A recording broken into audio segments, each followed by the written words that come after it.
কৃষি দপ্তরের তথ্যমতে চলতি মৌসুমে নরসিংদীতে 2,35,000 কৃষক বোরো ধানের আবাদ করেছেন। আবাদি জমির লক্ষ্যমাত্রা 56,510 হেক্টর ধরা হলেও 30 হেক্টর বেশি জমিতে আবাদ হয়েছে। এতে 3.5 লাখ মেট্রিক টন ধান উৎপাদনের আশা করা হচ্ছে।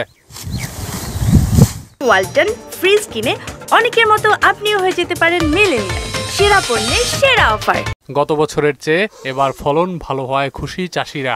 আবহাওয়া অনুকূলে থাকলে মে মাসের মধ্যেই ধান ঘরে তুলবেন তারা। দিনের আবহাওয়া যদি ভালো থাকে তাহলে ইনশাআল্লাহ আমরা এই ফসলে অনেক লাভবান হব। আমরা এই বছর ধানের দাম বাজারও ভালো পেয়েছি। এক কানি খেতের ধান এবার আমরা 40 থেকে 35,000 টাকা বিক্রি করতে পারবো। এবার ধানের দর বালা 1,000 টাকা মন ধান। এবার স্থানীয় চাহিদা মিটিয়ে নরসিংদীর ধান বিভিন্ন জেলায় সরবরাহ করা হয় বলে জানায় কৃষি বিভাগ। বর্তমানে আমাদের যে মাটির অবস্থা তাতে দেখা যাচ্ছে যে আমাদের যে প্রাকৃতিক কোনো দুর্যোগ না থাকলে আমাদের আমরা লক্ষ্যমাত্রা অনুযায়ী আমরা আমাদের উৎপাদন অর্জন করতে পারব। এ মৌসুমের ধান থেকে 2,37,000 মেট্রিক টন চাল উৎপাদন হবে বলেও জানান তিনি।